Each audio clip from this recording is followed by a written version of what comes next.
A Second Chance at Love. Previous episodes are available in playlist. A link is given in the video description. Episode 79. Between the medics, Hector was taken aback and averted his gaze when he spotted Roxanne.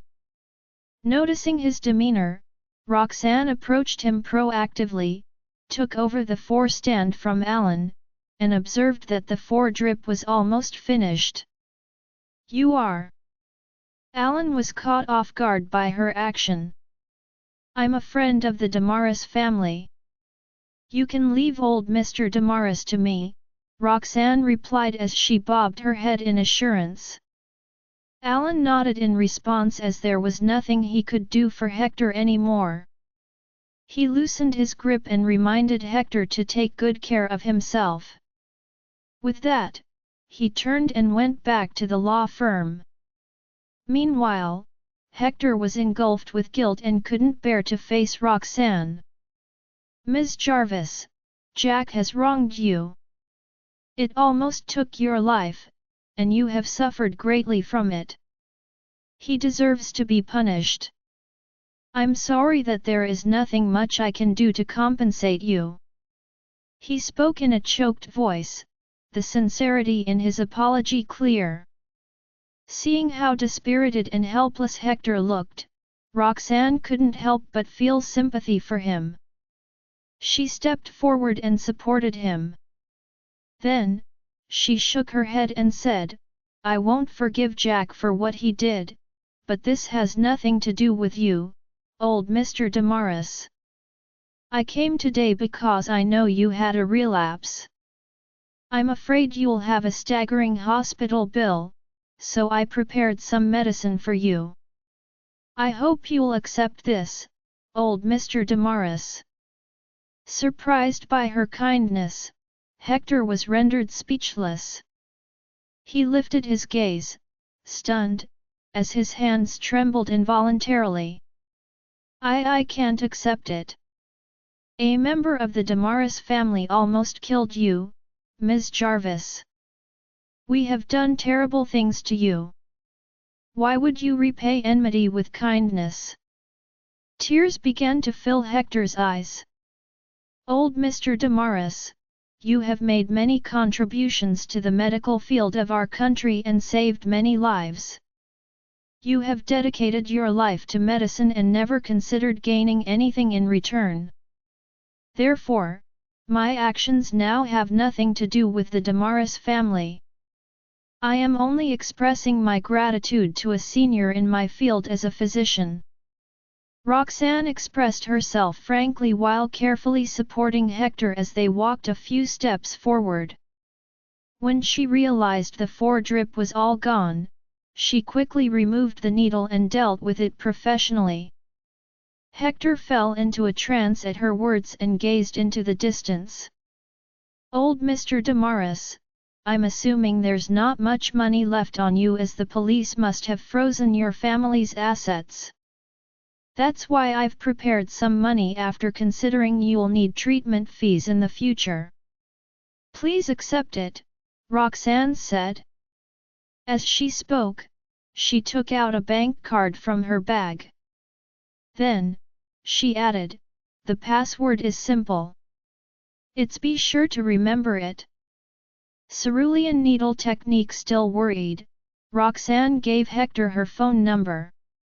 "Please take good care of yourself, old Mr. Damaris. Remember to call me if you encounter any problems. I'll make sure to be there for you." Her words left Hector stunned for a moment before he bobbed his head, impressed. "Ms. Jarvis, you are one of those rare few who have a heart of gold. My grandson is a terrible man and is indeed not good enough for you." Hector's praises put a smile on Roxanne's face. Then, she flagged down a taxi for him. Soon, the car arrived. Roxanne opened the door and carefully supported Hector to get into the vehicle. Something popped into Hector's head out of the blue, causing him to halt in his tracks. "What's wrong, old Mr. Damaris. Roxanne was puzzled while Hector turned around and looked at her excitedly. Ms. Jarvis, the Damaris family has an ancient medical book named Cerulean Needle Technique. I think it's perfect for you. Have you perhaps heard of it? She then stuffed the bank card into Hector's hand. However, he immediately waved his hand and shook his head to refuse. No, no. I can't accept your money. It's enough for you to give me medicine. I can't bring myself to accept your money. Roxanne let out a soft sigh, knowing Hector wouldn't accept things from her readily. Thus, she said in a persuasive tone, no matter what, you are my senior, old Mr. Damaris. My master used to tell me about the good deeds you did and asked me to help you when in need. I'm not doing charity but following my master's wishes. Please accept this as a token between us medics. Her words touched Hector. Finally, he slowly grabbed the bank card. That made Roxanne smile and feel more relaxed. Roxanne couldn't help but be shocked by his words. Cerulean needle technique? Does this acupuncture method really exist? Master had mentioned before that it was a legendary acupuncture method that went extinct. He also said this acupuncture method is incredibly effective in targeting strange poisons. It is a rare medical treasure that uses acupuncture to detoxify the poison. It's such a coincidence that the Damaris family has it. Ms. Jarvis, Ms. Jarvis, Hector called out twice before Roxanne returned to her senses. Then, she nodded in response.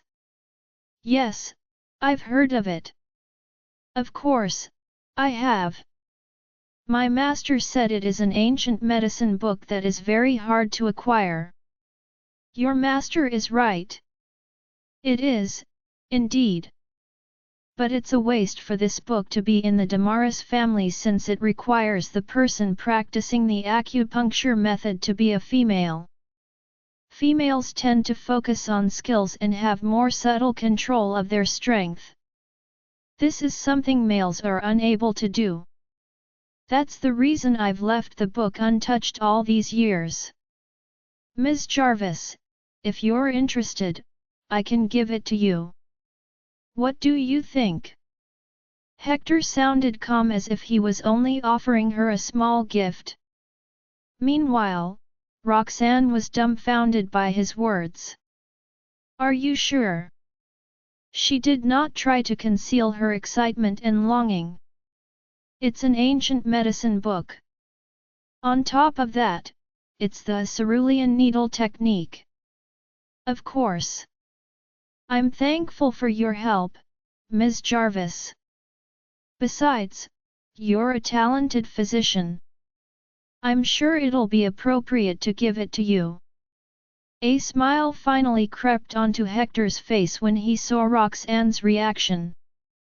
Okay. I can't thank you enough, old Mr. Damaris. I'm serious. Thank you so much. Hector waved his hand and was ready to leave at the taxi driver's urging. One would never have expected that the two were discussing a priceless ancient book on the street. I'll call you tomorrow. Let's set a place then.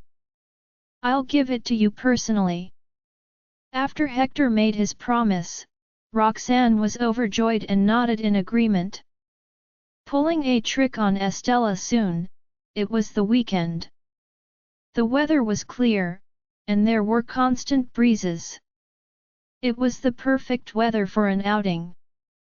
Lucian and Roxanne brought the kids to the oceanarium early in the morning, as they had promised. They didn't want to break their promise to their kids. Fortunately, they arrived early, so there were fewer people than usual. However, the place was still crowded. After getting the tickets, Lucian brought 2 bags with him, which contained many things, including a change of clothes for the kids, hats, sunglasses, and a lot of food and drinks.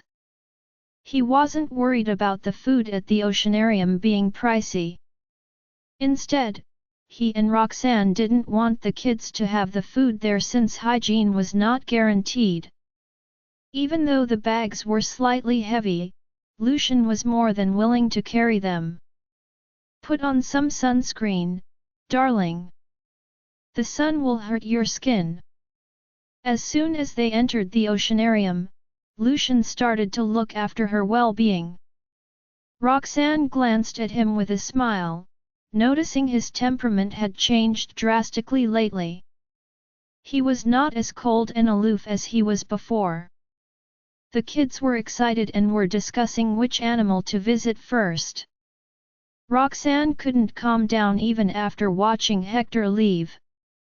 A smile remained on her face for a long time. She called Lucian eagerly to share her joy with him. When Lucian heard the news, he was happy for her. Darling, you really have a way in life. Furthermore, you don't treat others nicely in hopes of getting something in return. You do it purely because you want to. That's why Lady Luck favors you. Congratulations, darling. Roxanne was elated when she heard what Lucian called her. Hey, when did I agree you could call me that? Archie had already made a plan in advance and insisted on going left. We have to think differently from the crowd to avoid congestion. So, we should start with the Sea Lion Park and not visit the Dolphin Park first since it's the most popular. We should leave the Dolphin Park for last and watch the dolphin show. This is the best plan. Nodding, Benny made a completely different opinion. Archie, it's because many people have the same way of thinking as we do, so the route on the left is now more congested than the route on the right. Look, it's better to go to the right. At worst, we can turn around and come back to watch the dolphin show. Guys, I want to see the penguins first. Let's see the penguins first. Estella was set on visiting the penguins first without caring about the sequence and logic. In the end, the kids turned to look at Lucian and Roxanne and asked for their opinion. Let's vote, and we'll choose the route with the most votes. We'll start with Essie's suggestion. Raise your hand to vote. Lucian implemented a fair method. All right, we'll start now. Please show your hand if you want to visit the Penguin Park first. As soon as she finished her sentence, Roxanne raised her hand. The next second, Estella raised her hand too. Not to be outdone, Lucian quickly raised his hand, afraid that his daughter would be mad at him. On the heels of that, Archie raised his hand. Benny, too, followed suit. That left the whole family chuckling. Excited, Estella hopped twice cheerfully. Okay. Let's head to the Penguin Park. Lucian waved his hand and led them forward. Archie and Benny exchanged looks and started whispering between themselves. It's all your fault, Benny. Why did you tell Essie she needed to adopt a penguin before she could make a social media account? That's why she wants to see the penguins first. Archie shot Benny a furious glance. I was only joking. How would I know she'd take it seriously? Benny smiled sheepishly. Roxanne furrowed her brows when she heard them and asked, Did you two play a trick on Essie again? Giving money to the penguin along the way, they saw many animals, including penguins, sea lions, polar bears that were busy eating, majestic whale sharks, and some colorful jellyfish. The family walked around for several hours, and finally, they were exhausted. However, they took many photos. This was the first time Lucian and Roxanne took a family photo with the kids in 6 years. In every picture, the aquatic animals served as a witness. At lunchtime, Lucian took out everything he had brought and started to set them up. All the food he brought was prepared by the chefs in advance and only needed to be reheated. Hence, Lucian used a self-heating pot to heat the meal. Although they could order food directly from a hotel, it was a far better experience for the family to feel like they were on a picnic. Kids wolfed down their food. Wanting them to feel full, Roxanne gave them her food. Witnessing the scene, Lucian gave her all his food and merely ate a slice of cake. Now, they had arrived at their last stop, the dolphin park. As expected, the place was full of people. Lucian frowned, worried the congestion might inflict danger upon the kids. If I'd known earlier, I would have rented out the entire oceanarium for the whole day, Lucian muttered. Roxanne was stunned for a moment. Being the CEO he was, she believed Lucian would have done that. It would even be simple for him to acquire the oceanarium. However, it would be absurd to do so. The two immediately shook their heads. No, of course not, Mommy. It's just that, your laptop has a virus now because of Essie. It's because of Archie. He made Essie program a new virus and said they needed a place to test it. Mommy, your laptop was chosen in the end. I'm reporting him. Benny announced. Roxanne froze for a moment. Just as she was about to explode, Archie and Benny ran away hurriedly. There's no need for that. It's nice to feel the vibe when we come out to have fun. Although it's slightly crowded, I like the atmosphere. Wait. I'll carry Essie, and you take care of Archie and Benny. Lucian nodded in agreement. Then, he gave the kids water before taking them to the toilet. The dolphin park was divided into 2 venues, the bottom floor, where one could see the dolphins swimming underwater through the glass, and the other venue, which was specifically for performances. The family went to the bottom floor first and took more photos. A family of dolphins approached them, and it happened to be on camera, which was an exceptional coincidence. Lucian praised the photo while Roxanne looked at it with a relaxed smile, feeling satisfied. Finally, they went to the performance venue. Archie and Benny fiddled with their phones on the way into the venue and finally registered a social media account for Estella. Archie and Benny, do I have to give money to the penguin to put money into my account? Estella asked naively. Embarrassed to fool Estella any longer, Archie and Benny told her they would reload her account for her. As expected, it was crowded inside the performance arena, and the seats were almost all taken up. Lucian scanned through the area and found some seats near the front. Then, he walked toward the seats while holding Archie's and Benny's hands. With Estella in her arms, Roxanne followed closely behind Lucian. Along the way, the attractive couple and their equally beautiful children drew the crowd's attention and aroused discussion among the surrounding people. Look! That's the family with the superior looks I mentioned. Gosh, that man must be a CEO. Look at the aura he gives off. That lady is a beauty, and their children are lovely too. Look at how handsome the boys are and how cute the girl is. What a good-looking family.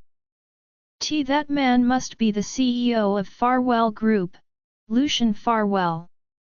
As for the lady next to him, she must be Roxanne Jarvis, the divine physician. Is their family enjoying a day out? Oh, I really want an autograph from them. I know. It must be them. Baby dolphins. The children were filled with enthusiasm as the dolphin show began, even though they had seen it before. The keeper and the dolphins had a wonderful relationship, a bond that was evident in their interactions and performances. When they performed, the audience hooped and cheered.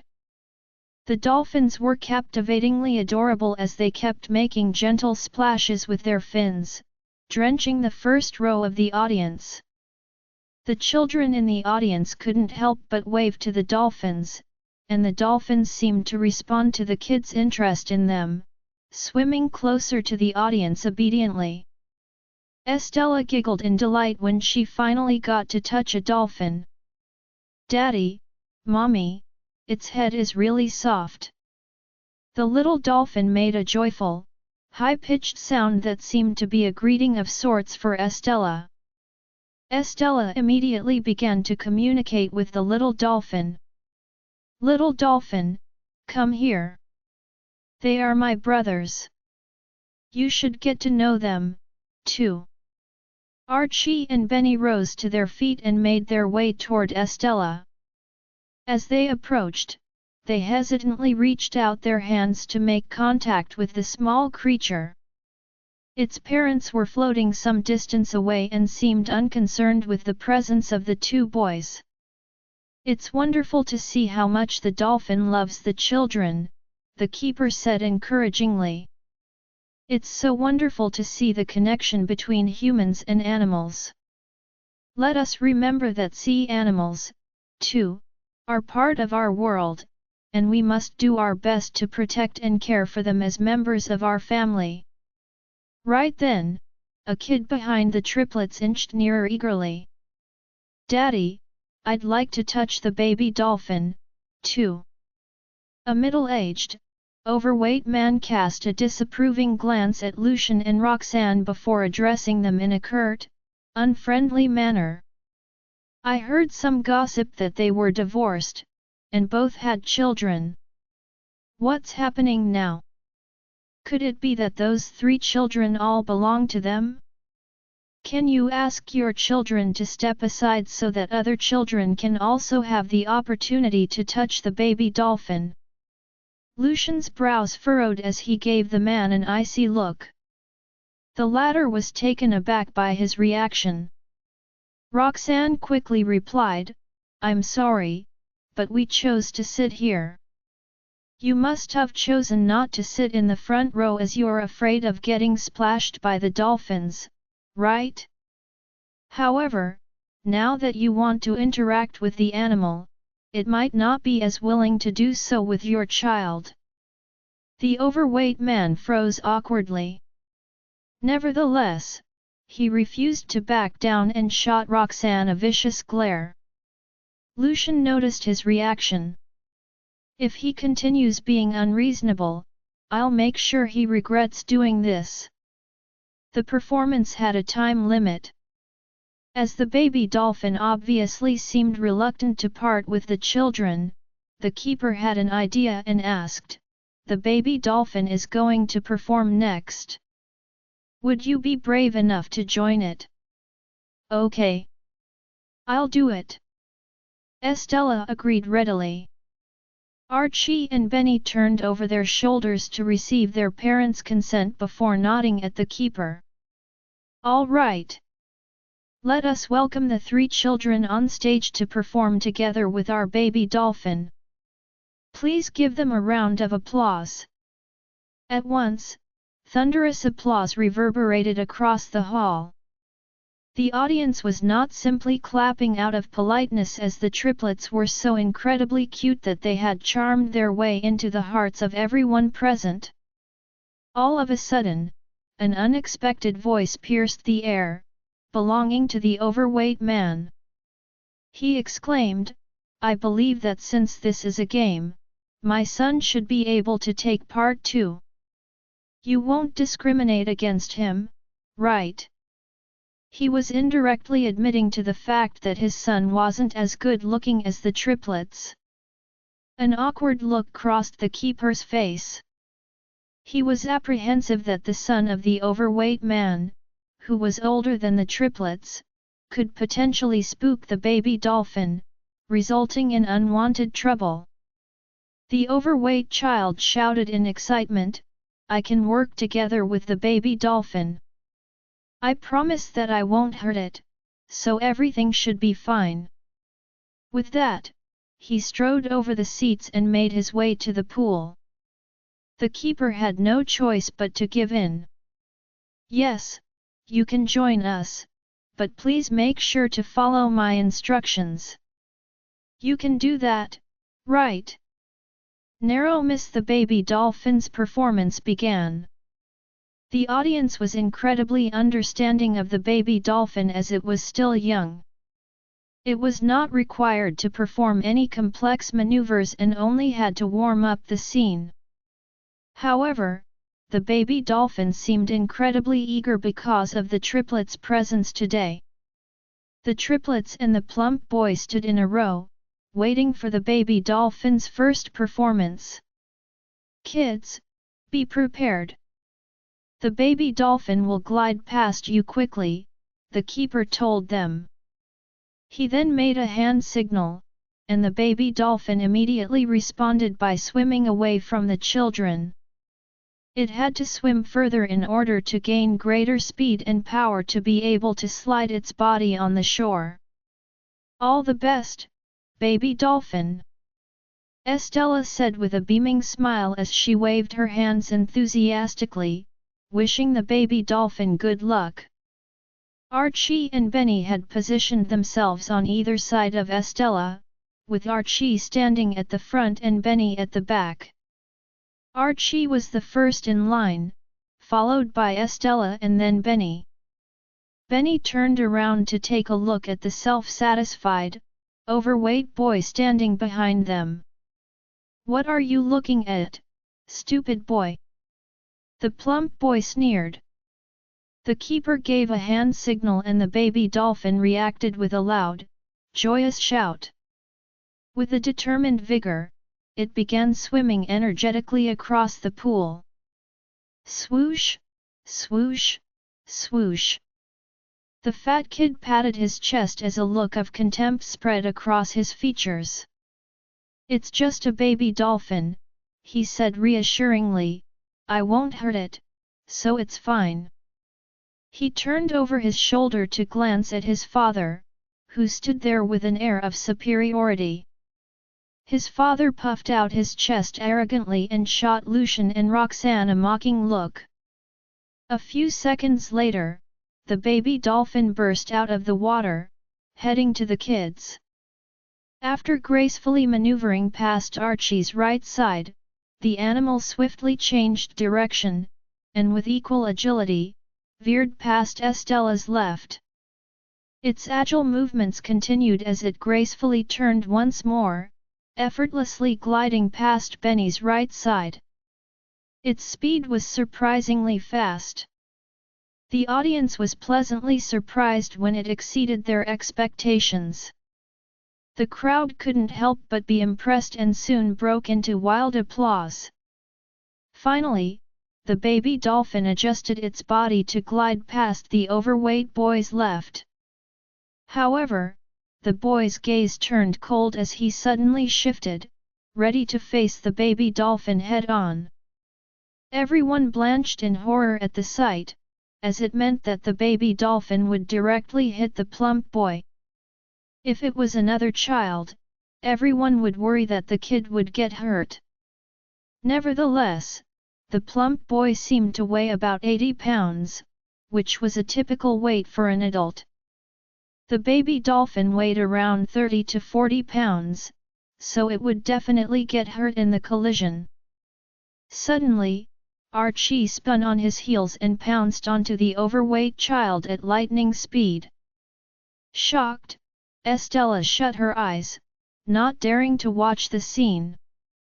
The baby dolphin's parents suddenly grew restless and swam across the pool rapidly, intending to save their child. Archie! Roxanne's body trembled in fear when she realized what Archie intended to do. Lucian reacted quickly and decisively by leaping across the railing. In a split second, Archie's body collided with the boy. The baby dolphin glided past, narrowly missing them. Fortunately, it didn't collide with the humans. The plump boy stumbled and crashed to the ground.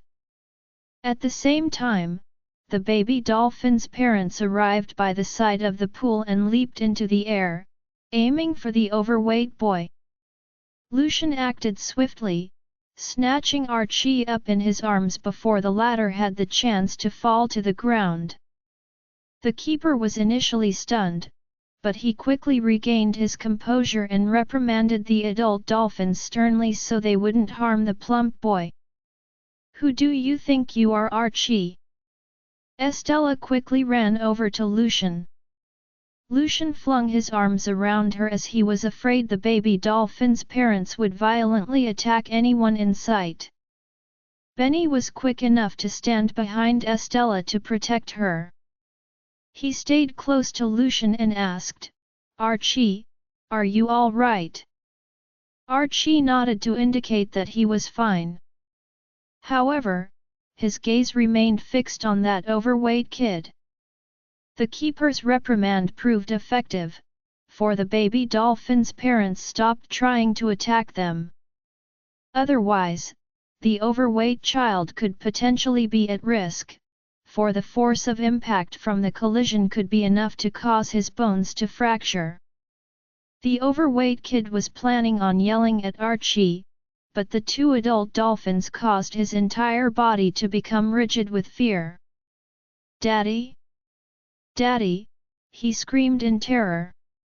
The keeper moved quickly and with great empathy to soothe the agitated adult dolphins, preventing them from taking out their fury on the plump kid. The baby dolphin had no idea what was happening, but it obediently hid behind its parents. The overweight man was taken aback when he suddenly realized that his son had almost been involved in an accident. Despite his desire to act quickly, his body was slow to respond. He tried to run to the swimming pool, but his bulky frame made it difficult for him to climb over the railing. "What is going on? How could the dolphins try to hurt a kid?" he yelled at the keeper the moment he arrived at the poolside. Everything happened in a split second, and the audience was shocked senseless. Roxanne heaved a sigh of relief when she realized Archie was safe and sound. She was so nervous earlier that she had forgotten to breathe. He shot a fierce glare at Archie, who was still in Lucian's embrace. "What do you think you're doing, barreling into my child like that? Do you have a death wish?" Lucian got to his feet and stood in front of the three children in a defensive manner. Right this moment, he unleashed his hostile aura without holding back. Roxanne's expression turned grim as she stood up and walked down the stairs to the pool. "Fatty, that's utter nonsense. Your son nearly killed the baby dolphin. It was him who didn't follow the rules." "Yeah, that handsome boy was just trying to protect the baby dolphin. Everyone saw that with their own eyes. Your son was really rude. Like father, like son. Stop embarrassing yourselves, okay?" The audience wasn't blind. Thus, they were outraged to see the plump guy acting all aggressive when it was obviously his son's fault. The man and his son turned pale when they were confronted by the accusatory voices of the crowd. Lucian strode to the plump man and gave him a tight slap. "Who are you to yell at my children?" Roxanne gathered the little ones around her and positioned herself behind Lucian, who made her feel safe and protected. The man's cheek turned red and swollen following the slap. However, he dared not retaliate at the sight of Lucian's eyes, which were like blocks of ice. He felt a heavy, sinking sensation in his chest as it seemed that the man standing before him had the power to take his life at any moment. However, his son wasn't as sensitive as his father and yelled, "Why did you slap my daddy? I'll call the police to arrest you." The man quickly pulled his son back to stop him from lashing out at Lucian. The crowd was staring at them, so Roxanne was worried that Lucian might not control himself and continue attacking the plump guy. If this were to happen, it would undoubtedly lead to a great deal of difficulty for both of them. She hurried over to Lucian and took his right hand. "This isn't the time," she said softly. Lucian spun around, his gaze softening. He gave her a slight nod before responding in a quiet voice, "I understand." Turning to the kids, he asked in concern, "Are you all right?" The kids nodded in unison. "Daddy, we're fine." Likes your daughter. The obese man was humiliated in public but dared not unleash his wrath on Lucian, so he ended up chiding the keeper. "How did you train the dolphins? My son was nearly hit by them. You need to take responsibility for this." The keeper's eyes flashed with fury as the urge to slap the man just like how Lucian did earlier rose in his heart. However, he managed to keep his cool as the dolphins' safety was more important. There were many visitors, and he would sometimes run into one or two unreasonable ones. "Sir, I had already made it clear to your son that he was to abide by my instructions," the keeper declared sternly. "Unfortunately, he disregarded my warnings and made a reckless move that nearly caused harm to a baby dolphin. Remember, these are wild animals. They will not hesitate to take revenge on those who mistreat them." The two adult dolphins behind him came on shore and inched nearer to the plump guy as though they could understand his words.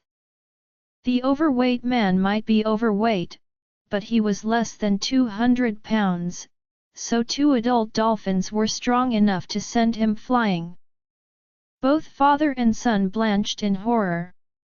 The audience were pleased to see their reaction. Stop the dolphins from coming. What do they want to do? The keeper ignored the overweight man's pleas for help, looking on with a detached expression as the adult dolphins slowly approached. The man's bravado quickly dissipated, and he began to panic, his screams echoing throughout the aquarium. His son's face was pale with fright, too. That was the first time he realized dolphins could be the opposite of adorable. As the desired results had been achieved, the keeper barked out an order. The adult dolphins finally turned around and returned to their baby. Seeing that, the triplets shared a look and burst into giggles. The adult dolphins are amazing. They protected their baby. Estella gazed at her parents, her eyes questioning if she had made the correct assumption. Lucian and Roxanne both nodded in agreement, their faces lighting up with broad smiles. "Okay. The baby dolphin must be scared, though. I'd like to take a look at it." With that, Estella released her grip on Roxanne and hopped toward the keeper. "Essie, don't go. The baby dolphin's parents are still upset," Archie reminded her. Lucian instantly went after her. The keeper was quick to caution the little girl as soon as he noticed her approaching the dolphins. "Little girl, don't come over now. The adult dolphins are very protective of their baby now. They will be hostile to anyone other than me." Lucian stopped Estella and nodded in agreement. "Essie, listen to the keeper. Estella bobbed her head obediently. From a distance away, she waved at the baby dolphin. Baby dolphin, are you okay? Don't be scared. I'll visit you next time, and we can perform together again. The audience were charmed by her words. To everyone's surprise, the baby dolphin left its parents and came to Estella happily as though it had understood her words. The creature slowly extended its neck so that Estella could stroke its head once more. Estella giggled excitedly and reached out to pat its head. The baby dolphin made a noise to indicate that it was delighted. It was a harmonious sight. Many people pulled out their phones to record the sight. Even Roxanne couldn't help but record the wonderful moment that her daughter was part of. The keeper was initially worried, but as he looked on, his worry gradually morphed into awe and pride. It looks like the baby dolphin adores your daughter. Lucian gave a terse dip of his head to indicate his agreement. Vicious child Estella waved for the boys to come over and join her as she interacted with the baby dolphin. When Archie and Benny came closer, the baby dolphin also inched nearer so they could touch its head. Seeing that, Lucian and Roxanne shared a smile. The keeper was no longer worried. He directed the adult dolphins to go back to the pool and reunite with the other dolphins. The plump man and his son were overlooked. Feeling embarrassed, he held his son's hand and prepared to leave.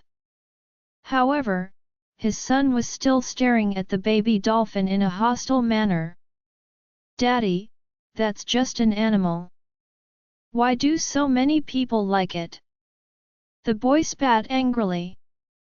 The man inclined his head. Indeed, as the saying went, the apple doesn't fall far from the tree. He grasped his son's hand and began to lead him to the stairs so they could return to their seats. Suddenly, the boy released his hand and ran toward Estella. Once he arrived behind Estella, he gave the little girl a firm push. Estella was completely taken off guard. As a result, she tumbled unceremoniously into the pool. Beside her, Archie and Benny gaped in disbelief. Upon regaining their composure, they roared, "****!**!** They both leaped toward the overweight boy, sending him crashing to the unforgiving hard surface below.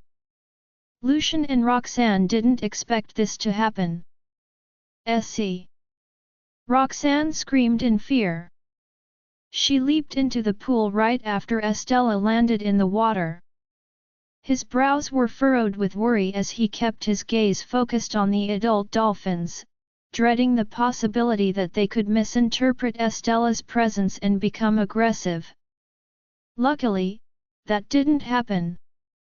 The adult dolphins seemed to understand their baby's intention, for they watched from afar without moving. Lucian came to his senses mere moments later. He saw his wife and daughter in the pool, and without a second thought, he jumped in after them. This incident was even more unexpected than the baby dolphin's near collision earlier. The audience erupted into gasps, and many got to their feet. "Hurry, save them! The pool is pretty deep, and the little girl must be in danger. Keepers, save them! My goodness!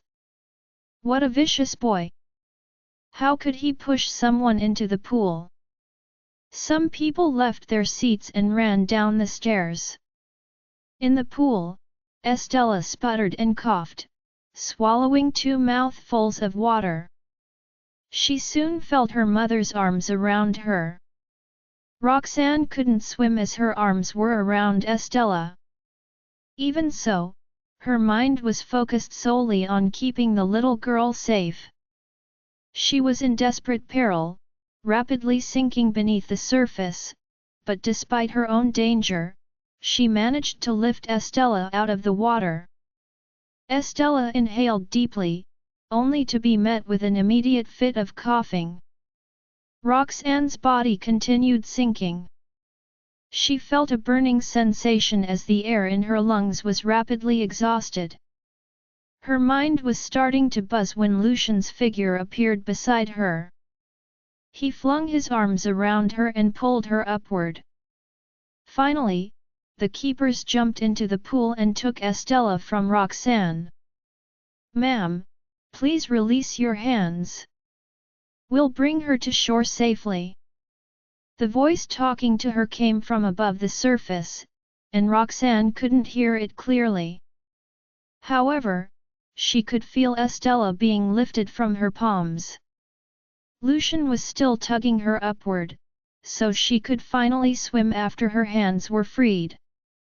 It felt to Roxanne as though an eternity had gone by, but in reality, only 4 seconds had elapsed before her head emerged from the depths of the water. As she gasped for air, she nervously glanced at the shore.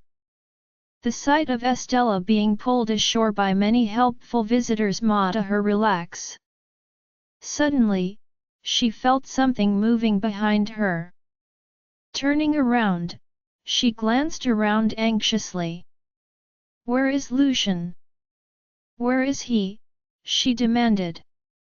"Can you afford the compensation?" After getting ashore, Lucian and Roxanne hurried to Estella to check on her condition. Estella had sipped some water and gradually began to calm down. "Daddy, Mommy, I'm fine. When I fell into the pool, the baby dolphin also jumped in after me. I saw that. I'm sure it was trying to save me." Lucian and Roxanne could barely hide their surprise to hear that. She's practically friends with that baby dolphin. Due to the urgency of the situation, they hadn't seen that with their own eyes. They also knew they couldn't rely on others to save their daughter. "Did you choke and swallow the pool water?" Roxanne asked. Estella furrowed her brows before nodding. "I think I drank 2 mouthfuls of the water. I feel a bit uncomfortable. Will I have a tummy ache later?" Roxanne gave her head a reassuring pat. "No, of course not.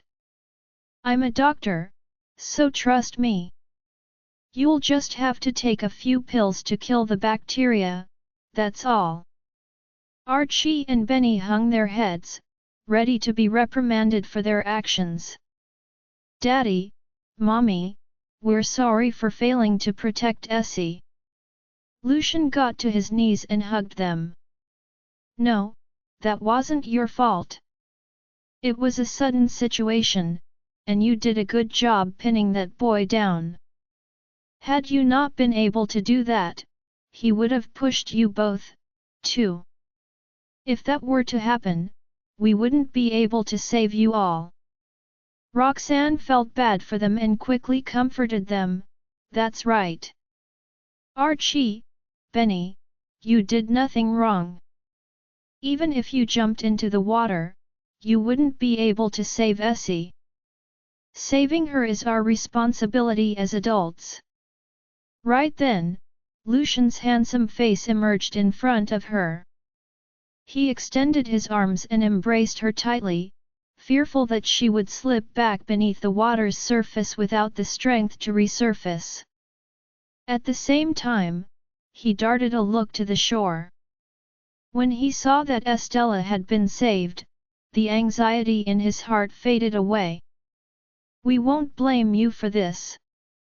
The keepers and visitors gathered to inquire about their well-being.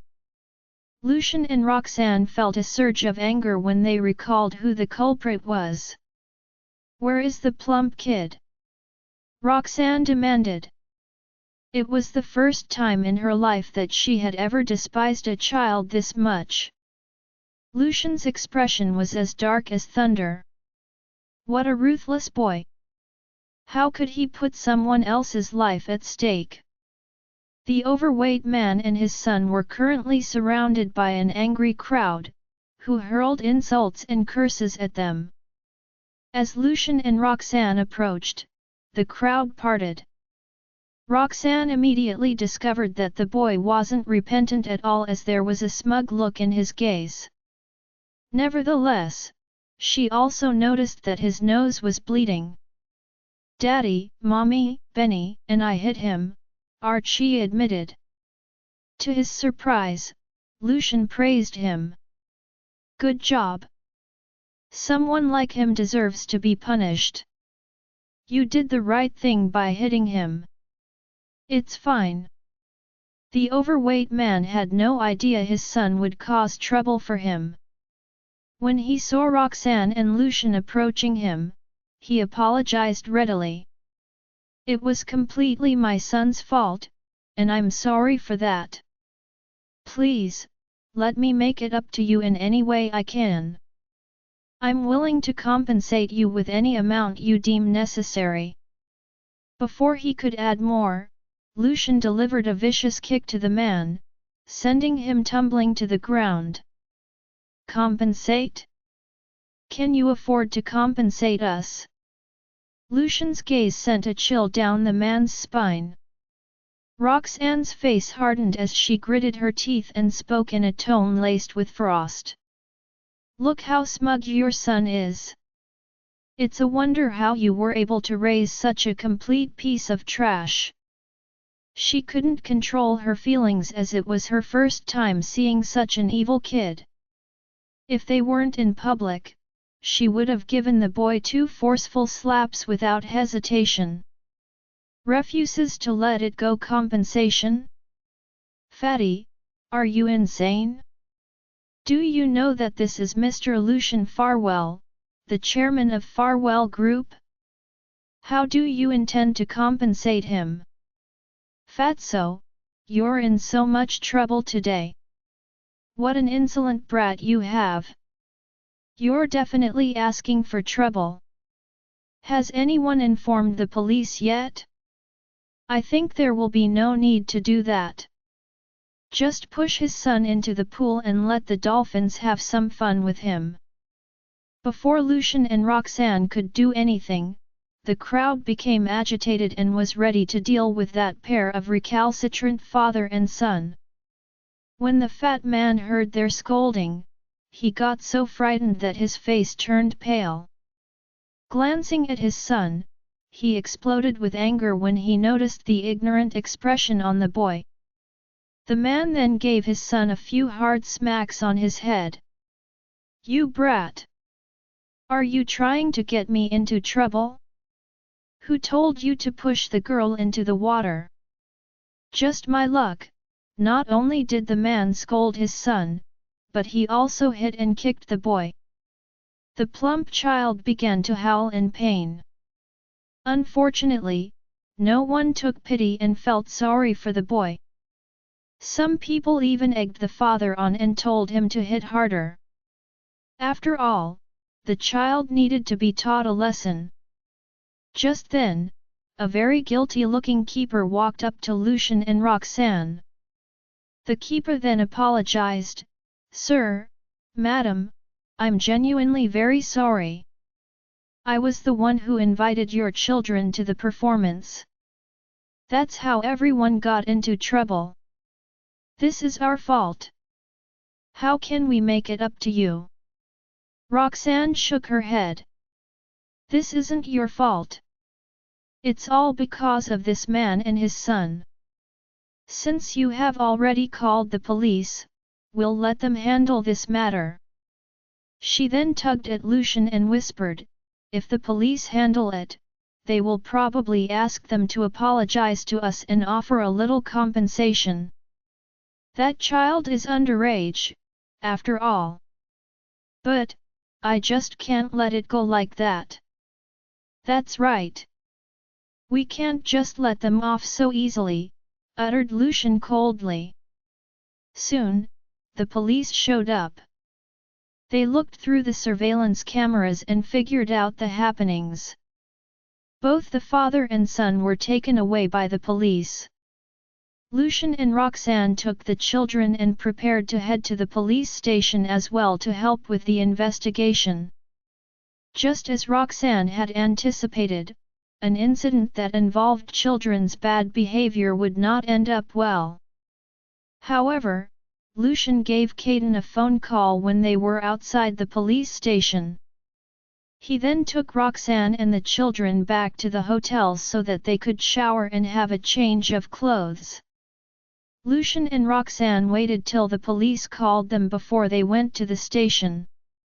"Mr. Farwell, Ms. Jarvis, I don't think you will be happy with the outcome of our investigation. However, we have tried our best to exact the maximum punishment. Mr. Cross will have to pay you 30,000 as compensation, and his son will have to apologize to you in person. At the same time, we will also inform the boys' school and conduct further investigation. The police must be worried about the kind of actions that Lucian would take to trigger public opinion on the matter. As such, they had meted the maximum punishment they could on both the man and his son." Lucian quickly signed on the mediation documents. "Darling, I won't let them off so easily," assured Lucian as he looked at Roxanne. She nodded in agreement, and an idea popped up in her head. The two of them returned to the hotel and saw that the children were playing. Estella was still talking about the baby dolphin. It seemed that she had completely forgotten about the incident where she fell into the water. Thankfully, she was still too young to remember the incident. Therefore, it did not cause her any trauma. Roxanne immediately gave Linda a call and asked her to bring some antibiotics over. Just then, the doorbell rang, and they could hear the overweight man's voice outside the door. He sounded genuinely frightened. "Mr. Farwell, Ms. Jarvis, I'm Felix Cross. I have brought my son here to apologize to you. The employer says so." Both Lucian and Roxanne had no intention of opening the door. Outside, Felix kept on calling out for them. He sounded more and more sincere each time, and the fear in him was increasing rapidly. Felix glared at his son before giving him one hard one on the boy's head. "Ouch! Dad, why are you hitting me?" the boy cried out in pain. His father had always been more ruthless than other people. He could not fathom why his father became so meek all of a sudden. Before the boy could return to his senses, Felix yelled at him again. "Get down on your knees. Right now. Ask Mr. Farwell and Ms. Jarvis for their forgiveness." The child hesitated before shaking his head. "Why should I apologize? I didn't do anything wrong. The girl is fine, isn't she?" The boy showed no remorse at all. Felix was livid and gave his son a few slaps, after which the child began to cry loudly. Lucian frowned when the commotion outside the door became louder. "I can't believe he's still trying to gain our pity. His son shows no sign of remorse at all. I will never forgive him." When Roxanne heard the boy's refusal to apologize, she was so angry that her body shook. In the end, Lucian called the front desk, and a few security guards came to take Felix and his son away. Felix began shouting outside the hotel at the top of his voice, "Looks like Mr. Farwell and his family don't intend to accept our apology. Regardless, we have already done as the punishment the police gave us dictated. It will be even better if he doesn't want the compensation." He thought that would be the end of it. Thereafter, he told his son, "Next time, watch who you bully. Don't offend the wealthy people. Be smarter." "Okay, Dad." So, Are we all right now? Just now, I thought you were afraid of Mr. Farwell. By the looks of it, he isn't that powerful, after all." The fat boy grinned, evidently forgetting the beating that he had gotten from his father a while ago. "Humph! I was only putting on an act. It doesn't matter what method you use as long as you can settle the issue. Keep that in mind." Gone was Felix's earlier timid look, to be replaced with a wicked smirk. Just then, a van stopped next to Felix and his son. Before they could do anything, 6 men dressed in black and wearing masks jumped out from the vehicle and dragged the 2 of them into the van. The van sped away, and agonized screams could be heard coming from the vehicle. A while later, the van finally arrived at an isolated area on the outskirts of the city. The moment the door opened, both Felix and his son were ordered to get out of the vehicle. Their faces were swollen and covered with bruises. Blood was spewing out of Felix's nose, and he began to beg, "Please spare us. We will give you whatever you want. Just tell me how much." As his son was still a child, the masked men did not hit him too hard. They only gave the boy a few slaps, causing his cheeks to swell badly. "Boss, this is for you. The employer told us to sprinkle this all over the boy," said one of the men in black. There was a bag of powder in his hand. "What's that?" the leader of the group asked. Then again, he realized there was no need to ask too many questions. After all, they had been tasked to teach Felix and his son a lesson. The leader of the group then walked up to the boy and poured the powder down his shirt. After that, he yelled at the boy, "Remove your pants." The chubby boy was too frightened to utter a word. There was only fear in his eyes as he could sense how terrifying these men really were. Therefore, he did as he was told. Once again, the leader of the group sprinkled the powder on his exposed body parts. Scared out of his wits shortly after, the boy felt itchy all over his body. He fell to the ground and began rolling all over. "Dad, Dad! What's going on? I'm feeling very itchy all over my body. It's horrible. It feels like thousands of ants are biting me. Dad, help me!" The child began crying in fear. Yet, Felix dared not say anything. Instead, he got down on his knees and begged once again. "It's my fault for being an ignorant fool.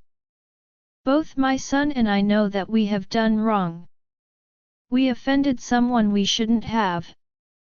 Please spare us. I have 20,000 with me. Please take it." The leader of the group scoffed and gave Felix a kick. "Do you think we are beggars? How is 20,000 enough for so many of us?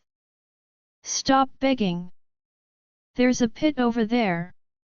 It's meant for you and your son." At the mention of a pit, Felix felt weak all over. Despite his son rolling in the dust in discomfort, Felix paid him no mind as despair swamped him. "Pit? Do they intend to bury us alive?" Now, Felix understood the kind of person Lucian was. The leader of the group issued the command, and his subordinates dragged Felix and his son to the pit. The pit was about 2 meters deep. In fact, the ladder they used earlier on was still there. "Do you want to go down the ladder on your own, or do you want us to push you down?" asked the leader coldly. At that moment, Felix was so terrified that there was no expression on his face. In the end, both father and son still managed to get into the pit on their own. Felix thought that they would be buried alive. Just then, the leader scoffed and said, "Just wait here. Tomorrow night, some people will be coming by here to chop wood. That will be your chance to get out of the pit. Remember the lesson today." Felix was dumbfounded. "So, they don't intend to kill us?" The joy of surviving was such a relief to Felix that he collapsed to the ground. To say he was scared out of his wits was an understatement. Next to him, his son was still rolling and crying in agony. "Dad, I feel so uncomfortable. Dad, help me. Why am I feeling so itchy? No matter how much I scratch myself, it's still the same. The itch on your son should last about 3 days. Remember to make sure he doesn't tear his skin from excessive scratching," sneered the leader before he drove off with his men. Meanwhile, at the hotel, Lucian received a phone call from Caden. "Mr. Farwell, it's done. We have certainly taught them a good lesson." Caden had gotten someone else to do the deed. However, whoever had been tasked would definitely do a good job. Lucian nodded and said, "All right. Come to the hotel and take the children home." Suddenly, Caden asked, "Linda handed me some powder. Was it your instruction too, Mr. Farwell?" "What powder?" Lucian mumbled in confusion. Roxanne, who was listening to the conversation, chuckled and admitted to the deed. "I was the one who told Linda to give it to Caden." "Oh, okay then. Just use it," replied Lucian before he ended the phone call. With how furious Roxanne is this time around, that powder must have a horrible effect. I bet it's meant for that fat kid. Not long after, Lucian received a video. It showed the tragic end of Felix and his son. Roxanne felt so much better after hearing the agonized cries of the boy. He nearly died. This punishment is nothing compared to that. Running a high fever that night at the mansion, Roxanne had just finished giving the children their baths. Once she was done telling them their bedtime stories, she went down to the first floor. Lucian was still busy working downstairs. There were some things that even Caden could not handle, such as a client from AP who suddenly had lots of questions. By the looks of it, the client might even want to cancel their collaboration. No matter how much Caden tried to calm the client down, it was futile. Hence, Lucian had no choice but to handle the client himself. To make matters worse, the client refused to answer any of his phone calls, so he could only communicate with the client via email. Roxanne was about to remind Lucian to take a rest when she noticed that his face was flushed. "Oh no! He's having a fever." Roxanne walked up to him and touched his forehead. True enough, he was running a high temperature. "You have a fever? Stop working. Let me take a look at you." He was still typing, so Roxanne stopped him. "Really? No wonder I'm feeling hot." Lucian did not seem bothered by his high temperature and appeared indifferent. Roxanne, on the other hand, was worried. "Let me check your temperature right now. Drink some water first. Why aren't you sweating?" She took a look at the thermometer and saw that his temperature was 38.5 degrees Celsius. He was running a high fever. If he had been a child, he would have been in terrible shape. "Enough. Stop working. You must have caught a cold at the oceanarium. Did you swallow any water when you dived into the pool?" asked Roxanne. When she saw that Lucian had sent the email, she shut the laptop. Thereafter, she went into doctor mode and began to treat him. Not only did she replenish his fluids, but she also gave him antibiotics because Lucian might have come into contact with bacteria in the pool. Lucian, on the other hand, seemed very relaxed and kept reassuring her that he was fine. Roxanne was aware that Lucian was a healthy man who worked out often. Unfortunately, once people like Lucian had a bacterial infection and fell ill, it was a serious matter. True enough, Lucian's temperature raised to 39 degrees Celsius in a short while. That scared Roxanne to death. Lucian's body felt like an oven to her. He followed her instructions and took the medicine and drank lots of water. At last, he began to lose his focus and feel exhausted. "Let me take you back to the room. Tonight, I will have to watch your temperature. It's too high, and we have no fever medicine at home." Roxanne picked up the phone and got Caden to buy some medicine. It was the first time Lucian became a patient and experienced being cared for. However, due to his high fever, his head felt heavy, and he started to feel dizzy. Soon, Caden arrived with the medicine. Roxanne woke Lucian up and said, "Wake up and take this medicine. Are you a little dazed when your eyes come in contact with the lights?" Lucian woke up, took the fever medicine, and nodded weakly. "Okay. Don't worry about it. Go on and sleep. I'll be here. Nothing will happen.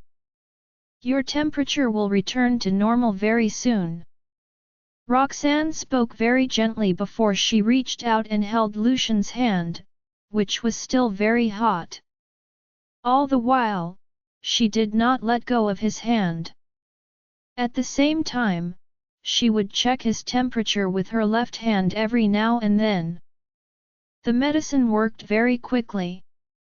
After 10 minutes, sweat started to appear on Lucian's forehead and even on his palms.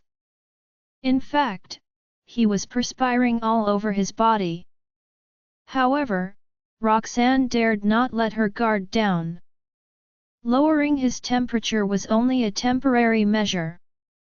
His temperature would surely shoot up again during the night. Hence, she was prepared to stay awake throughout the entire night. Fall into the water that night, Lucian's high fever turned out just as Roxanne expected. His temperature dropped, increased, and dropped again. When it was near dawn, his temperature reached 38.7 degrees Celsius. Fever reducers could only be consumed every 6 hours. Seeing the time was not up, Roxanne quickly switched to a physical method. She wiped Lucian down repeatedly for over an hour. Only then did the temperature reduce. Lucian was half-conscious the entire time. Although his complexion returned to normal, his lips were still pale, and he looked exhausted. "Thank you, darling," Lucian murmured with a dazed look in his eyes. Immediately after that, he fell back into a deep sleep. Roxanne realized something was not right. After all, fevers were usually not that serious. She fetched a blood collection tube, quickly collected 2 tubes of blood, and called Caden to take care of Lucian. Caden was still fighting to open his eyes when he arrived. The moment he heard Lucian was sick, the former no longer felt sleepy. Meanwhile, Roxanne immediately drove to the laboratory despite feeling exhausted. Half an hour later, Roxanne finally found the possible virus Lucian had contracted. The previous medicine did not take that into account. Hence, it was not effective. At that, she quickly grabbed the correct medicine from the laboratory and rushed back to the mansion, only to find Lucian awake. Hence, Roxanne asked him how he was feeling. Every muscle in my body is aching. There's like a tugging sensation. This is a fever caused by a virus, isn't it? Darling, did you stay up all night? I'll be fine. You don't need to work so hard. After Lucian described his condition, Roxanne quickly fed him the medicine and took his temperature. When he saw her frazzled face and slightly swollen eyes, he reached out and caressed her face with a smile. Roxanne held his hand and smiled reassuringly. I'm fine. I'll get some rest after observing you for a while. Just like that, an hour passed. Caden had his breakfast at the mansion and left after getting Roxanne's permission. Lucian looked more relieved, and his temperature was under control. The only problem was that he was still weak. He fell sick instantly, yet it took him ages to recover. Then again, his immune system had fought a serious battle with the virus. Naturally, some normal cells were affected. A slow recovery rate was to be expected. Finally, Roxanne gave in to Lucian's constant urges and went to sleep. Before sleeping, Roxanne reminded, "Let's quarantine ourselves from the kids when they wake up in case they get infected." Giving her a nod, Lucian washed up and had his breakfast. Not long after Roxanne dozed off, Sonia arrived. As she stepped into the living room, she spotted a pale-looking Lucian. Hence, she asked worriedly, "Lucian, how are you feeling? The butler told me you had a fever." "I'm fine, Mom. It's just a slight cold. Roxanne's already treated me. I just need time to recover," Lucian responded. Of course, Sonia was still worried about him. She reached out and felt his forehead, which was still quite hot to the touch. Immediately, her anger surged. "You guys went to the aquarium yesterday, didn't you? The incident is all over the internet. Did you catch a cold during the incident?" "I think so. Headaches and high body temperatures are inevitable. Look. I'm fine, aren't I? It's a test of immunity, anyway." Lucian brushed the matter off. However, Sonia would not let it slide so easily. "How can you say you're fine? If Roxanne had taken better care of Essie, Essie wouldn't have fallen into the water, right? You wouldn't have gotten a fever from some infection either." "My mom does not believe it." Lucian immediately frowned and glared at his mother. "Mom, it's an accident. What are you talking about?" Yes. It's an accident, but you guys are being too careless. How could you simply let your child perform on stage with animals? That's so dangerous. All I can say is that Roxanne's not being meticulous enough." Realizing Sonia was placing all the blame on Roxanne, Lucian fumed, "Mom, are you here to see me or make accusations? If you keep doing this in the future, you might as well not come here." Sonia was rendered speechless. She never expected her son to say something so heartless, and it left her briefly stunned. At first, she wanted to scold him, but she kept it in. "All right. I won't talk about it anymore. Anyway, I've been thinking about the two kids for the past 2 days. Can I raise my doubts? Can I ask Roxanne for evidence?" Sonia uttered in a calm tone. There was no way Lucian could evade that problem. Even if everyone in the family believed it, the branch families of the Farwell family might not necessarily believe it. After mulling it over, he nodded in agreement. Okay. I'll get a paternity test done to convince them. Sonia put on a smile, for her wish was fulfilled.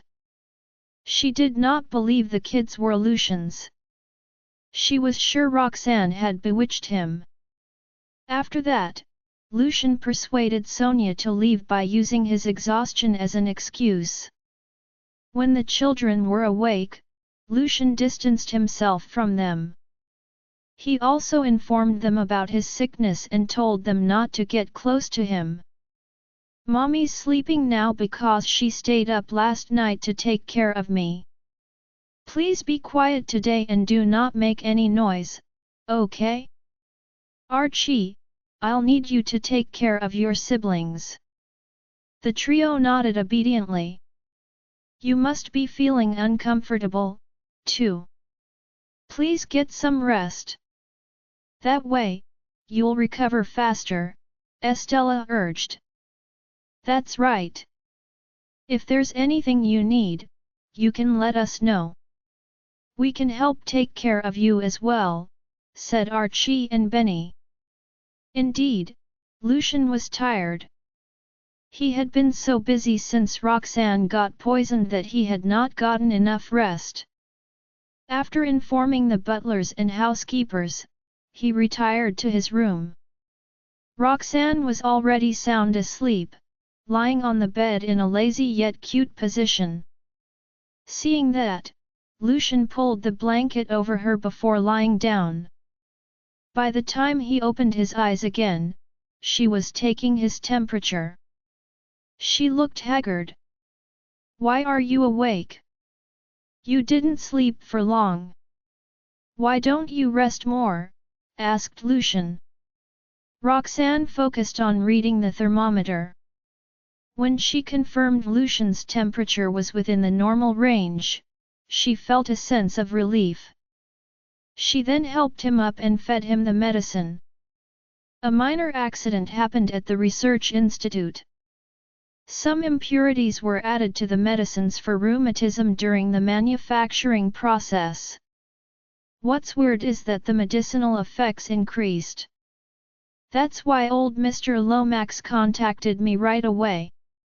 He couldn't figure out what the new component was. So, I'm currently looking into it using a reverse method. If I can find the key, we might be able to use this new method to create the medicine, said Roxanne with a smile. Although she said she was no longer worried about the research institute, it was constantly on her mind. After all, being able to develop one more drug meant that more patients would be free of their suffering. Lucian nodded in response. Recalling his mother's request, he asked, "My mom still doesn't believe it." So before he could finish, Roxanne interrupted nonchalantly, "So, a paternity test is needed, right?" "It's all right. Let's do it." Too impatient when Lucian heard her straightforward reply, he pondered deeply. Worried she might be angry, he explained, "I don't think there's a need for it, but my mom's exceptionally stubborn. You can choose not to do the test if you find it offensive." While he was saying that, he looked like a frightened child who had made a mistake. Roxanne could not help but smile, for it amused her. "It's nothing. I just need to collect things like hair and run a test. It doesn't harm the kids, so there's no reason for me to object. Besides, if I object, I'll only be perceived as feeling guilty." It was not the time to be concerned about her dignity. Letting Archie and Benny return to the Farwell family was not a simple matter of reuniting with their father. It also meant that they had the right to be the heir of the Farwell family. Although Roxanne had zero interest in money, she was determined to fight for her children's rights. The Farwell family was a huge family. Showing them proof with a paternity test was the best way to silence their doubts. After agreeing to Lucian's request, Roxanne went downstairs and eyed the two kids for some time. Coincidentally, their hair had gotten long. Roxanne instructed the butler to call in a hairdresser to give the kids' hair a trim. She also instructed the butler to keep some of the hair for the paternity test. Not long after, the boys each placed some of their hair into a transparent container and labeled them clearly before giving them to Roxanne. The boys looked refreshed after the haircut. Hence, Estella wanted a haircut too. In fact, she wanted the same one as the boys.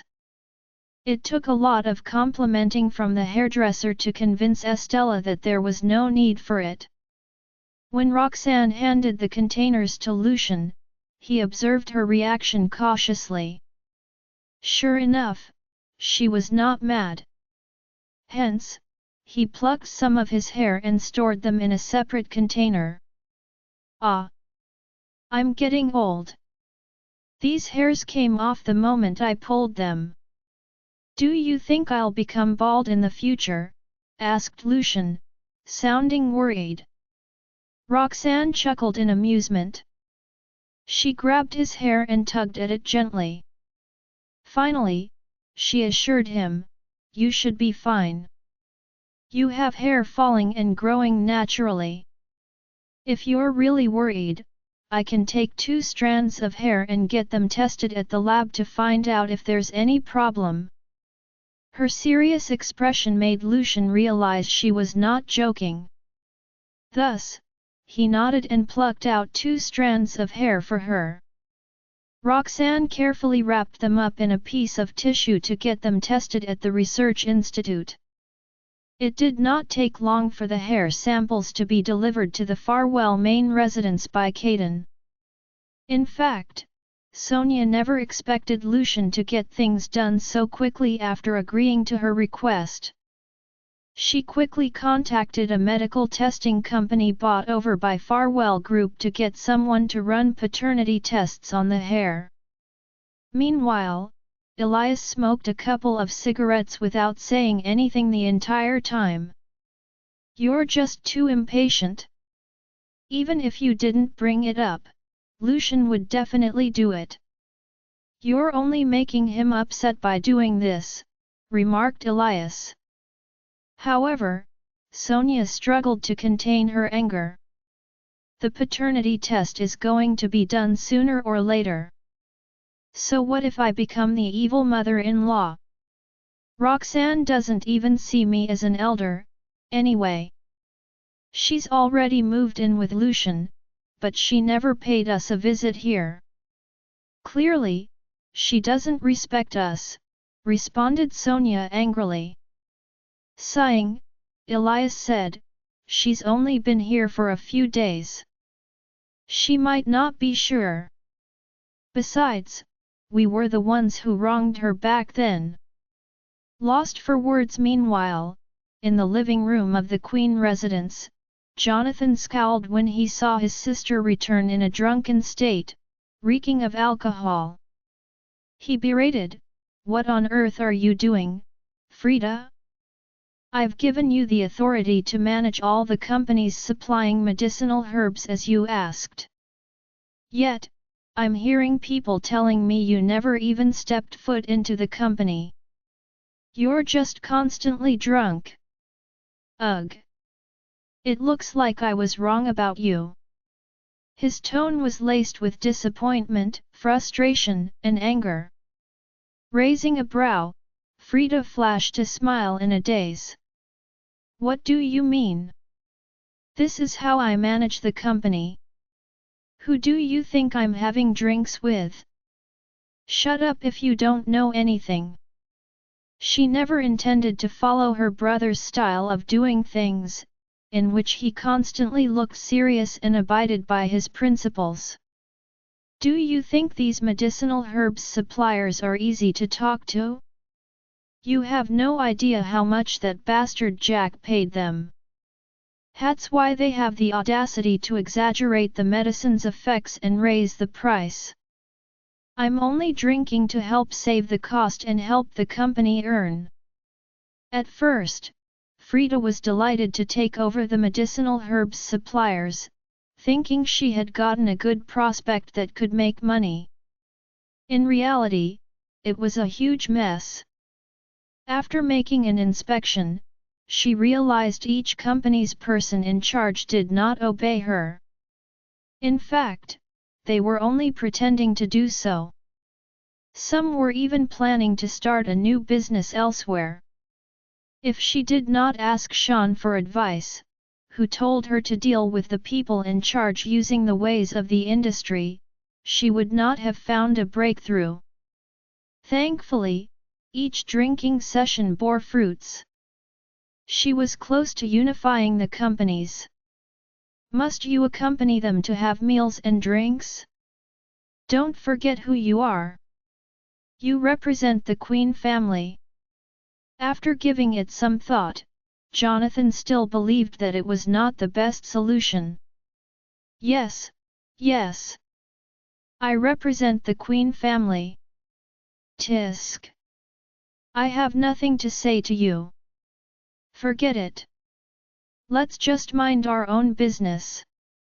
Frida shot him a glare before staggering back to her room. After shutting the door behind her, she fished out her phone and gave Sean a call. "I'm home. My head hurts a lot, and I miss you," Frida blurted, using her drunkenness as an excuse. Sean chuckled on the other end of the call. "I miss you, too. You're doing a great job these days.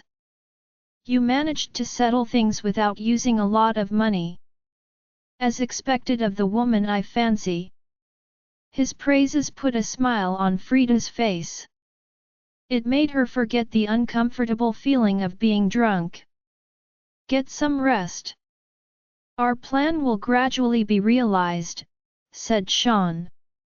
Frida was confident that Sean was more capable than Jonathan and even on par with Lucian. The thought of being together with Sean in the future filled her heart with a sweet sensation. "You should get some rest, too. I'd like to see you if you're free tomorrow. Can we do that?" "Sure.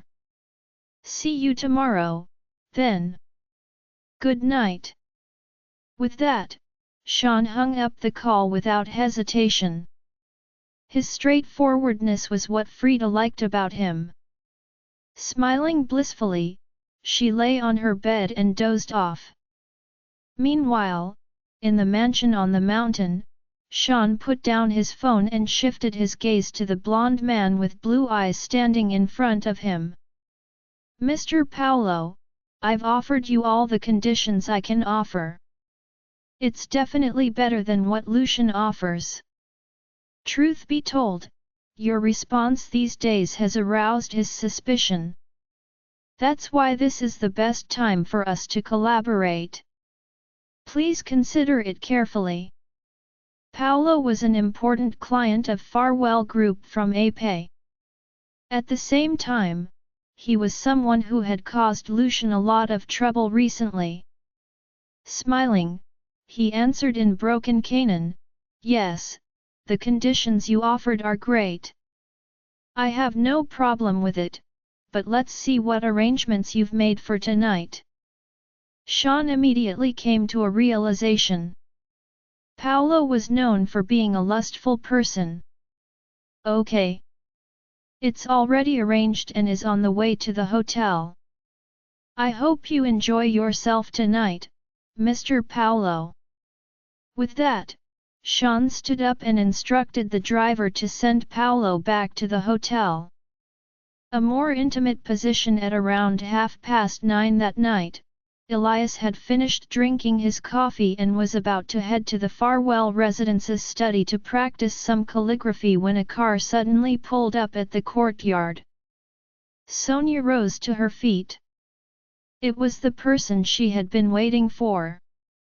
Elias cast the first floor a glance, only to find the visitor to be Clinton Jennings, the person in charge of the testing facility. Upon entering the house, Clinton greeted politely, "Hello, Mrs. Farwell. Please have a seat, Mr. Jennings." Sonia was extremely friendly.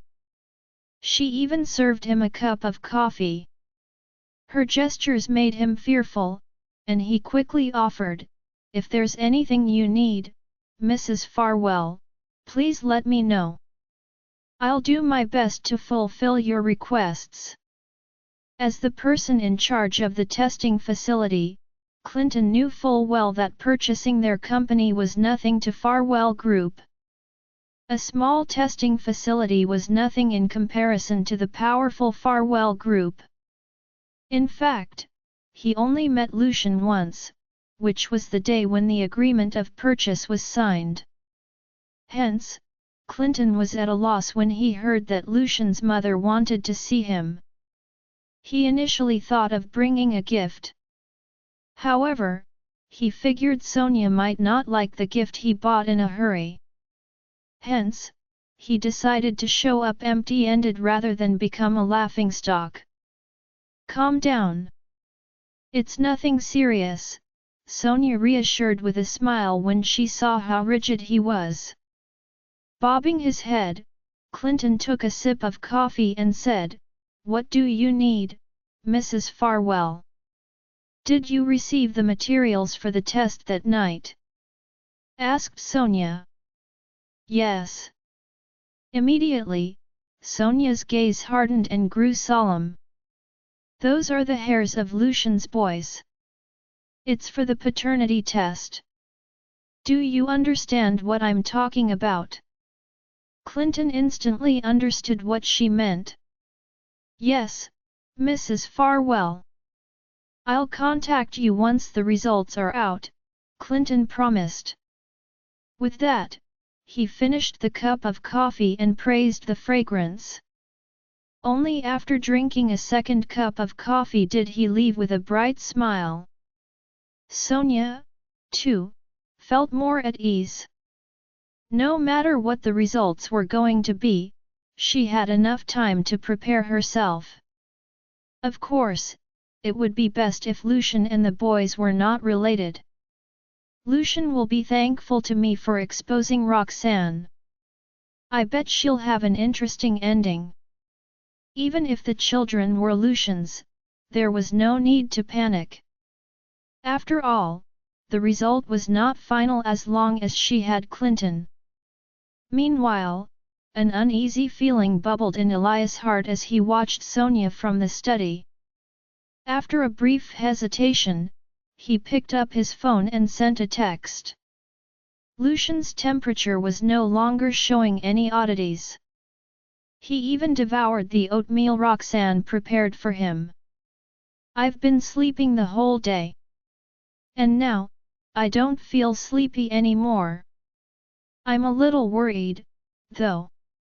Will I pass it on to you?" Lucian asked Roxanne. "I don't think so. This virus is contagious, but I have stronger immunity after getting poisoned a while ago. There's a high possibility that I won't get infected." The moment she finished saying that, Lucian pulled her closer and hugged her tightly. "What if we're in a more intimate position?" Like before he could finish, Roxanne blushed and freed herself from him. "Stop messing around. Your immunity's low now. Please behave."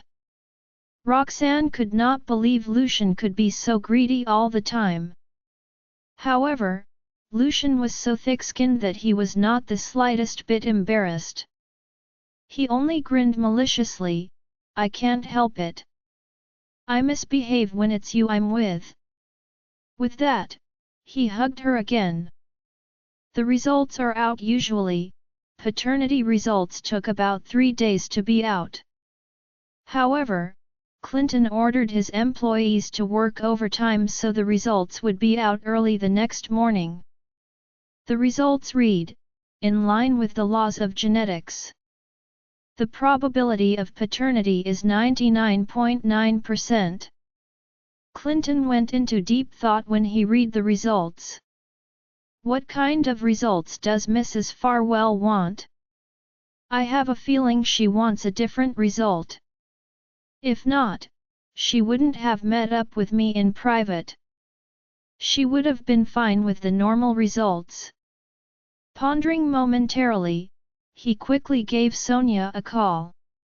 She had just woken up. Seeing it was a call from Clinton, she grew nervous. Good morning, Mrs. Farwell.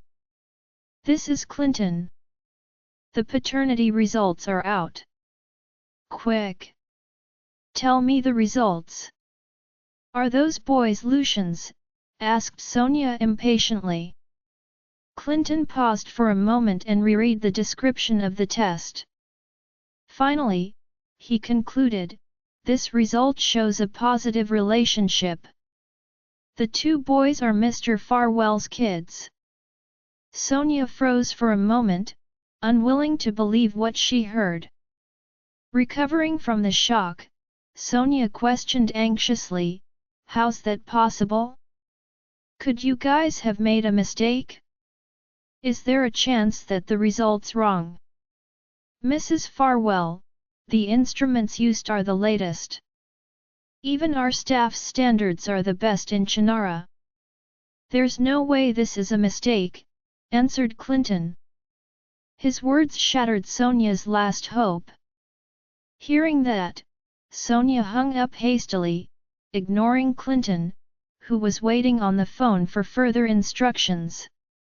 What went wrong? Are the boys really descendants of the Farwell family? Sonia was in shock. She kept recalling the insults and provocations she made toward the boys. Suddenly, she began to tremble. What do I do? She mumbled, feeling utterly conflicted. Immediately after that, Roxanne came to Sonia's mind. She must hate me.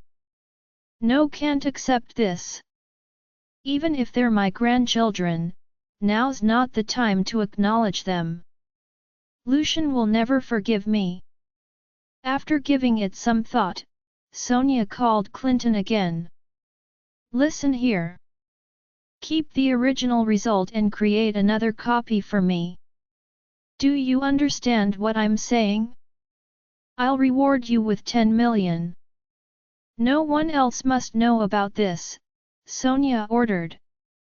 She believed Clinton would not disobey her. Sonia's offer shook Clinton's will. He nodded his head and promised, of course. I'll do as you say.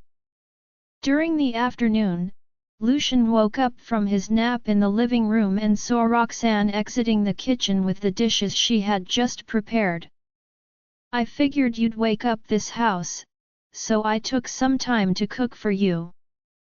You've got to eat it even if you don't have an appetite, said Roxanne with coercion. Lucian nodded with a smile. It's your cooking.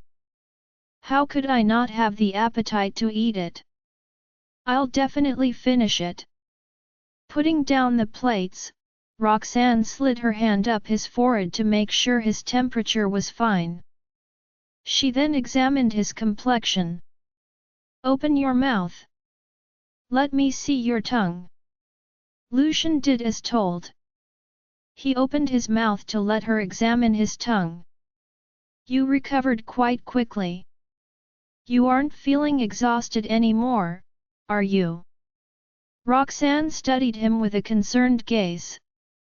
Lucian nodded again to confirm that he had completely recovered. With that, he began digging in. When he was halfway through his meal, Sonia called. Lucian, I received a call from the testing facility. I was informed they'd come to the main residence to show me the report. Why don't you come over and see it for yourself, too? Oh. Roxanne's with you, right?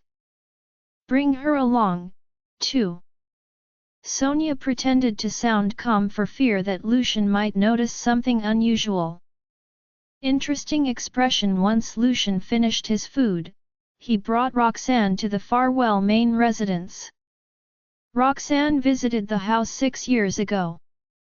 Back then, she visited Ethan as the latter's granddaughter-in-law. Upon entering the courtyard, they spotted Elias watering the lush greenery.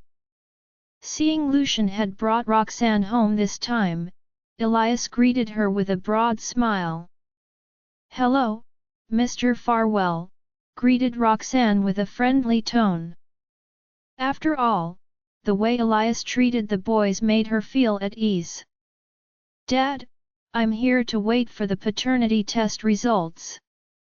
Lucian reached out to help Elias water the plants, but the latter waved his hand dismissively. Elias curled his lips into a meaningful smile as he glanced at Lucian. "Your mom has been waiting for the results for a long time. It looks like the results are in line with her wishes." Clearly, he was implying something. Even Roxanne noticed it.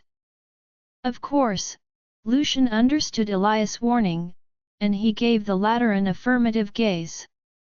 "I'll take care of it." With that, they entered the living room. Sitting upright, Sonia greeted Lucian with a smile but did not bother to spare Roxanne a glance. "Take a seat.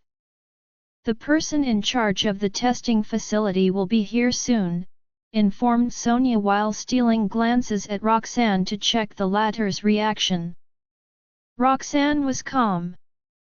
Clearly, she had no expectations for the results. After all, only the mother would know whose child she gave birth to.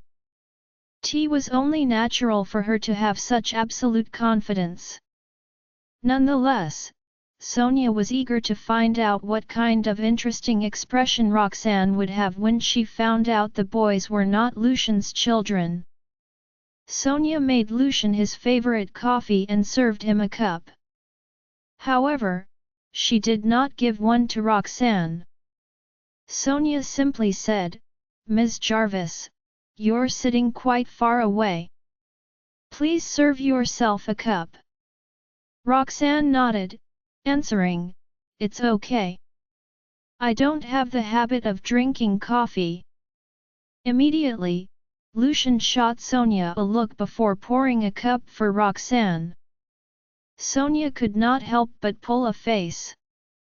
The silence filled the air with a tense atmosphere. Thankfully, Clinton arrived not long after. With the report in his hand, he entered the house in a respectful manner. "Hello, Mr. and Mrs. Farwell. Is this the legendary Dr. Jarvis?" All of a sudden, Clinton became excited. His original ambition was to become a doctor who saved lives.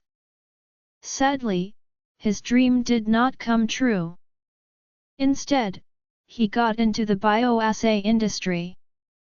Although Clinton had read much news about Lucian and Roxanne on the internet, he still longed to see her in person. Sensing something was off with Clinton, Sonia prompted coldly, "Are the results out? Let Lucian have a look first." Clinton instantly snapped back to reality and handed Lucian the report with both hands. The report had many pages. The pages in front contained the data analysis of all kinds of genes. Regardless, Lucian ignored all of them and skipped to the last page, which read, "Unmatched genes. Mutation factors excluded." The results clearly showed Lucian and the boys were not related. Lucian was momentarily stunned. Suddenly, his gaze darkened as he turned to look at Clinton. "Are you sure you didn't grab the wrong report? Are you sure the samples used were right?" Clinton was so frightened that he felt his heart lurch, and his expression changed when he sensed the domineering aura Lucian was exuding. He quickly drooped his head and stole a glance at Sonia. Unfortunately for Clinton, Lucian noticed every detail he made. At the same time, Sonia had her eyes fixed on Roxanne. She could not wait to see what kind of reaction the latter would have. However, the shock, disbelief, and anger Sonia was expecting were not reflected on Roxanne's face. It seemed as though Roxanne was not surprised by the results. In fact, she simply gazed at Lucian calmly. "Not this report, Mr. Farwell. I kept an eye on the entire testing process. We didn't use the wrong samples. Besides, I came here as soon as the results were out." Clinton almost broke down under Lucian's aura. However, the temptation brought by the 10 million allowed him to steel himself and respond without telling the truth. "They're not related, aren't they?" asked Sonia indifferently. Her gaze was still fixed on Roxanne. "Roxanne might not be responding, but that doesn't mean I have nothing to say. I've got to seize the moment to kick up a fuss." Clinton turned to Sonia and nodded firmly. "Lucian, the results are out. It's not that I don't want to acknowledge the kids. In fact, I'd love to be their grandma if possible." "Don't you agree?" she asked. Sonia noticed her son was angry. Hence, she thought it was the perfect opportunity for her to add fuel to the fire. She wanted to make Lucian lash out on Roxanne. However, Lucian glanced at Sonia with a frown. "Mom, do you think this is the real result? How can it be fake? If a paternity test result can't be trusted, then anyone can claim to have given birth to the Farwell family's grandchildren." Sonia raised her voice as she said that, her words clearly hinting at something. Immediately, Lucian lost his respect for his mother. "Roxanne, you really know how to lie, huh? Which bastard do these boys belong to? How dare you make them impersonate the Farwell family's descendants? I know how much Lucian loves you, but don't you feel bad for lying to him?" Sonia continued. That was the result Sonia had been expecting in the first place.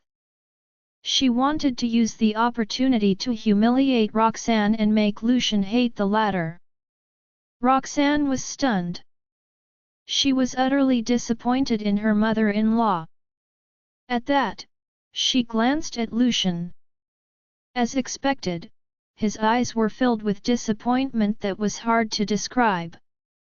"Mrs. Farwell, are you that desperate to kick me out of the Farwell family? Will you still do that if Archie and Benny are actually your grandsons?" Roxanne's reaction was far from what Sonia expected. Instead of panicking, Roxanne seemed to have a firm resolve. "What are you saying? What do you mean, kicking you out? You lied to the entire Farwell family. Moreover, the results are out. The two boys are not my grandsons. That makes your hypothesis invalid." Suddenly, Sonia felt a rush of anxiety. That was because Lucian's and Roxanne's reactions were strange. Nonetheless, there was no way out of that situation. Sonia could only continue questioning Roxanne. "Tell me. Did you drug Lucian? Is that why he listens to you?" Roxanne was dumbfounded. Never did she expect Sonia to have such a great imagination.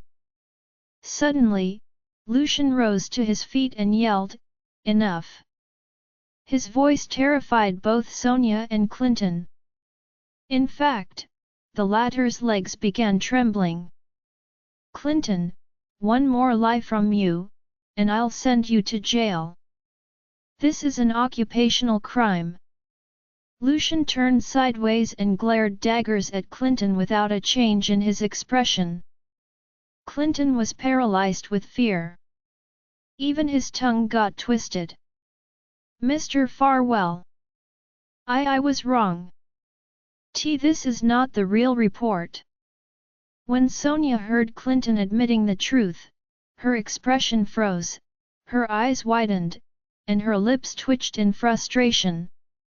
Join our Facebook and WhatsApp group for more updates, link is given in description. Rest audiobook will be continued in next episode.